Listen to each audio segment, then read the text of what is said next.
El arsenal de la oración por Edward McKendry Bounds.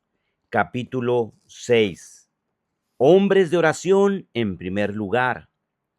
Nuestro Redentor estuvo en el jardín de Getsemaní. Su hora había llegado. Él sentía que de alguna manera podría ser fortalecido si tuviera a 2 o 3 discípulos cerca de él. Sus 3 discípulos elegidos estaban a distancia de una pedrada de la escena de su agonía, pero estaban totalmente dormidos para que la escritura se cumpliese. El lagar lo he pisado yo solo.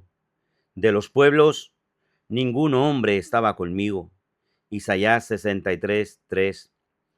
Los 8, en la distancia, eran buenos y verdaderos discípulos, pero solo eran hombres comunes, u hombres con un llamado común. Alexander White. Ninguna insistencia en la Biblia dada a los hombres es más urgente que la orden de orar. Ninguna exhortación contenida ahí es más fuerte, más solemne y más estimulante. Ningún principio es inculcado tan frecuentemente como aquel que dice que los hombres deben orar siempre y no desmayar. En vista de esta imposición, es conveniente preguntar si los cristianos son principalmente hombres y mujeres de oración. ¿Es la oración un curso establecido en los colegios de la iglesia, en la escuela dominical, en las casas, en las universidades? ¿Tenemos algunos graduados de la escuela de la oración? ¿Está la iglesia produciendo a aquellos que tienen diplomas de la gran universidad de la oración?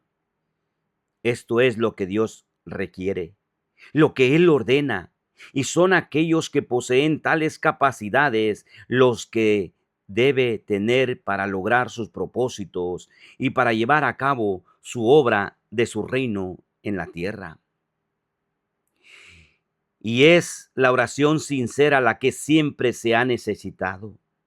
La oración anémica, sin corazón y sin fuerza, sin ningún fuego ni tenacidad, derrota a su mismo propósito declarado.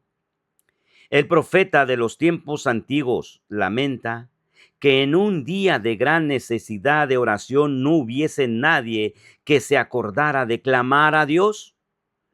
Cristo nos ordena no desmayar en nuestra oración. La indolencia y la indiferencia son grandes obstáculos para la oración, tanto para la práctica de la oración como para el proceso de recibir. Es necesario un espíritu valiente, fuerte, osado e insistente para dedicarse a la oración exitosa. Lo dudoso también afecta a la eficacia. Demasiadas peticiones rompen el equilibrio y la unidad y producen negligencia. Las oraciones deben ser específicas y urgentes. Demasiadas palabras, así como demasiada amplitud, producen menos profundidad y bancos de arena. Un único objetivo que absorbe todo el ser y que inflama a la totalidad del hombre es la fuerza adecuadamente restringida en la oración. Es fácil ver cómo la oración era un factor decretado en las dispensaciones precedentes a la venida de Jesús y cómo sus líderes tenían que ser hombres de oración, cómo toda revelación poderosa de sí misma era una revelación hecha a través de la oración. Y finalmente, cómo Jesucristo, en su ministerio personal y en su relación con Dios, era grande y constante en su oración. Sus obras y su dispensación fluían plenamente en proporción a sus oraciones. Las posibilidades de su oración eran ilimitadas y las posibilidades de su ministerio también. La necesidad de su oración era igualada solo por la constancia con la que la practicaba durante su vida. La dispensación del Espíritu Santo, en un sentido preeminente, es una dispensación de oración. Aquí la oración tiene una relación vital y esencial, sin despreciar las posibilidades y las necesidades de la oración en todas las precedentes dispensaciones de Dios en el mundo. Debemos declarar que es en esta última dispensación que los compromisos y las demandas de la oración han recibido una mayor autoridad. Sus posibilidades son ilimitadas y su necesidad es insuperable.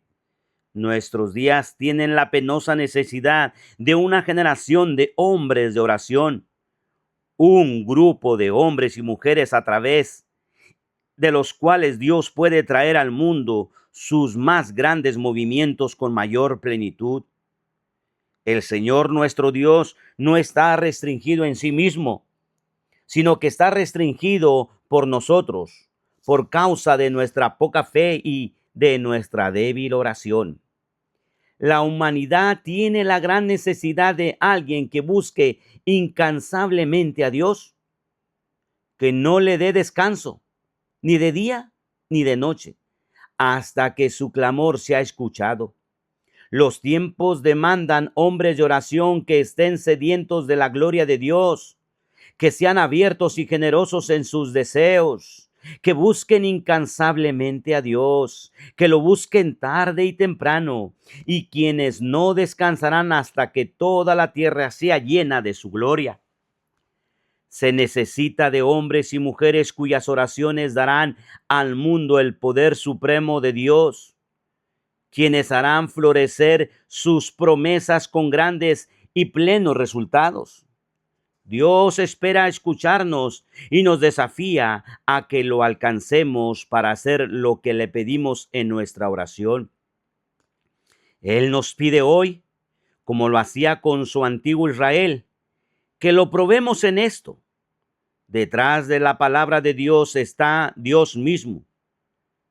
Así dice el Señor, el Santo de Israel y su formador. Preguntadme de las cosas por venir, mandadme acerca de mis hijos y acerca de la obra de mis manos. Isaías 45:11. Como si Dios se pusiera en las manos y a disposición de su pueblo que ora, como en realidad lo hace. El elemento dominante de toda oración es la fe. La fe es el sobresaliente, cardinal y enfática. Sin esa clase de fe es imposible agradar a Dios e igualmente es imposible orar. Actualmente hay un concepto sobre las obligaciones espirituales que tiende a separar el púlpito de los bancos de la iglesia, como si el púlpito llevara toda la carga de los intereses espirituales, mientras los bancos de la iglesia están preocupados solo por las obligaciones relacionadas con la esfera más baja de lo secular y terrenal. Ese punto de vista necesita una drástica corrección.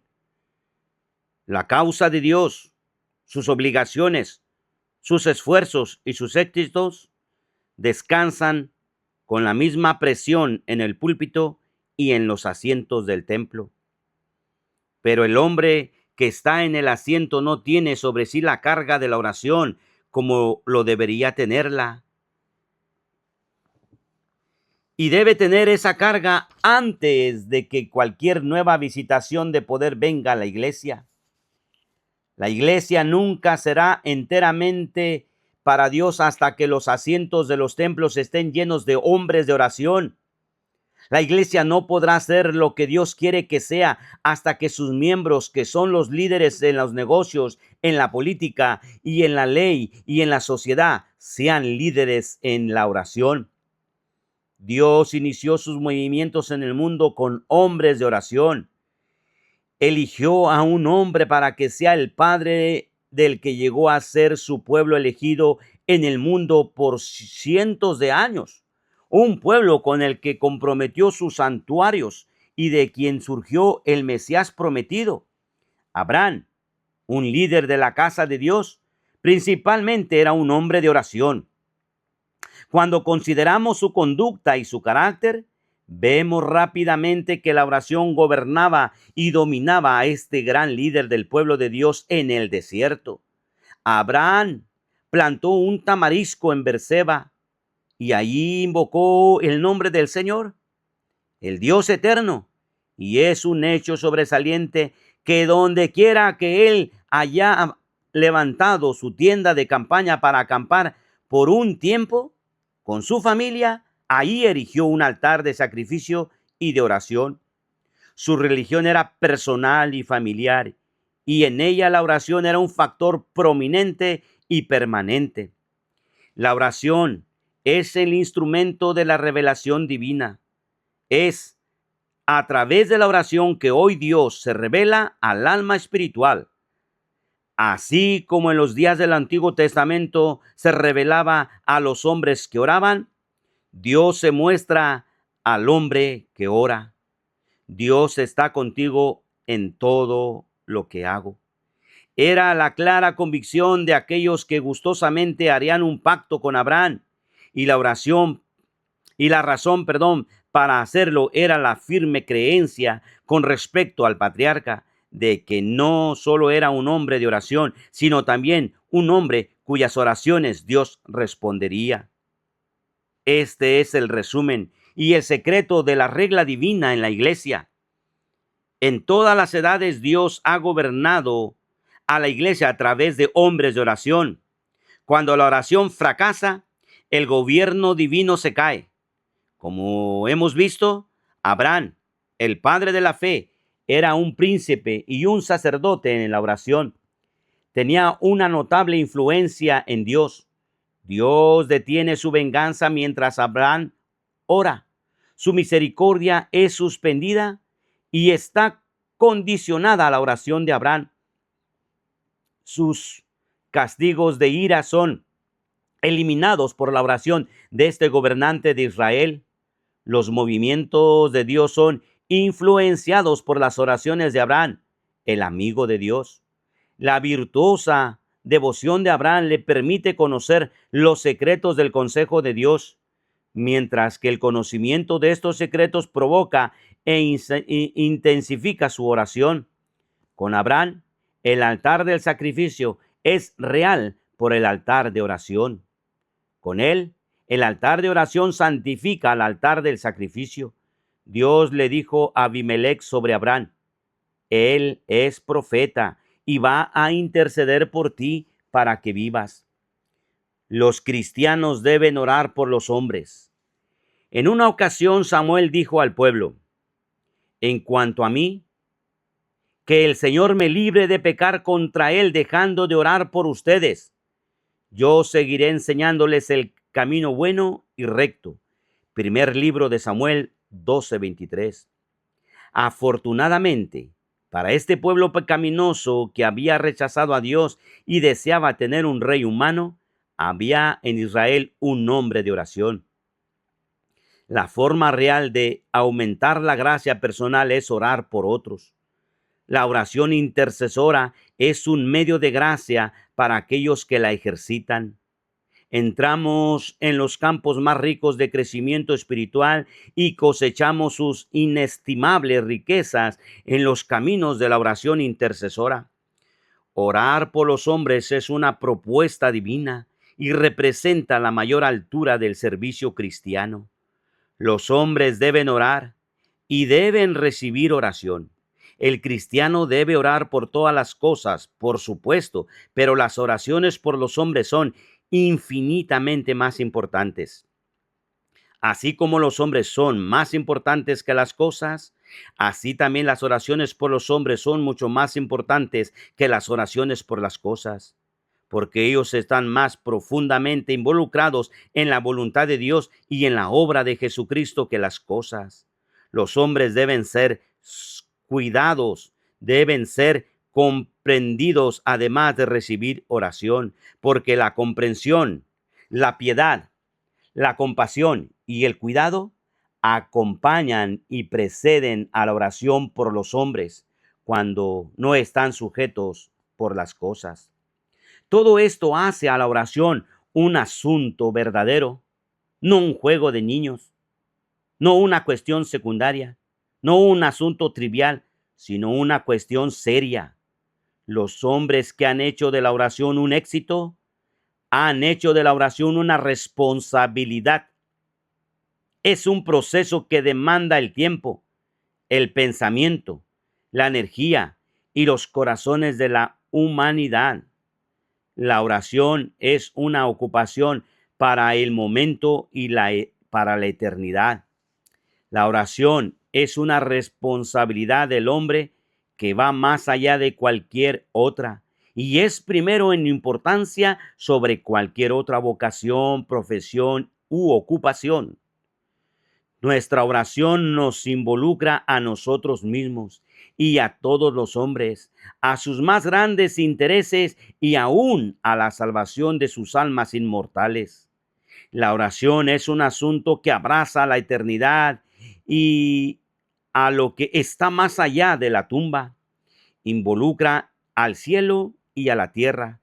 Todos los mundos son tocados e influenciados por la oración. Tiene que ver con Dios y con los hombres, con los ángeles y con los demonios. Jesús era esencialmente un líder en la oración y su oración es un incentivo para nuestra oración. Cuán prominentemente se destacaba la oración de su vida. Los principales sucesos de su carrera terrenal están claramente marcados por la oración. La maravillosa experiencia y la gloria de la transfiguración fueron precedidas por la oración y fueron el resultado de la oración de nuestro Señor. ¿Qué palabras usaba cuando oraba? No lo sabemos. Tampoco sabemos por qué cosas oraba, pero sin duda alguna, de noche y hasta altas horas el maestro oraba. Mientras oraba, la oscuridad huía y su forma de orar se encendía con un resplandor sobrenatural. Moisés y Elías vinieron no solo para reconocerle como triunfador por la ley y por la profecía, sino también como triunfador en la oración. Ninguna otra persona ha orado como Jesús lo hizo, ni ha tenido ninguna manifestación tan gloriosa de la presencia divina, ni ha escuchado tan claramente la voz reveladora del Padre diciendo: este es mi Hijo amado, estoy muy complacido con él, escúchenlo. Mateo 17:5. Felices los discípulos que están con Cristo en la escuela de la oración. ¿Cuántos de nosotros hemos fallado al no ir a ese glorioso monte de transfiguración por no conocer el poder transformador de la oración? Es el compromiso que hacemos al apartarnos para orar. Y los prolongados e intensos momentos de oración, los que hacen que el rostro brille y que el carácter se transfigure e incluso hace que las vestiduras opacas y terrenales brillen con un esplendor celestial. Pero más que esto, es la oración verdadera la que hace verdaderas, cercanas y tangibles a las cosas eternas y la que trae a los visitantes glorificados y a las visiones celestiales. Las vidas transfiguradas no serían tan escasas y estas visitas celestiales no serían escasas si hubiera más de esa oración transfigurada. Qué difícil parece ser para la iglesia entender que todo el plan de redención depende de los hombres de oración. La obra de nuestro Señor, mientras estuvo aquí en la tierra, por medio de la enseñanza y el ejemplo, desarrolló hombres de oración como Pablo, a quienes el futuro de la iglesia sería encargado. Qué extraño que en lugar de aprender esta importantísima lección, la iglesia moderna la haya pasado ampliamente por alto. Debemos volvernos nuevamente a ese maravilloso líder de oración espiritual, a nuestro Señor Jesucristo, quien por su ejemplo y mandato nos encarga la oración, y al gran apóstol de los gentiles, quien por virtud de sus hábitos de oración y sus lecciones sobre la oración es un modelo y un ejemplo para el pueblo de Dios en todo tiempo y lugar.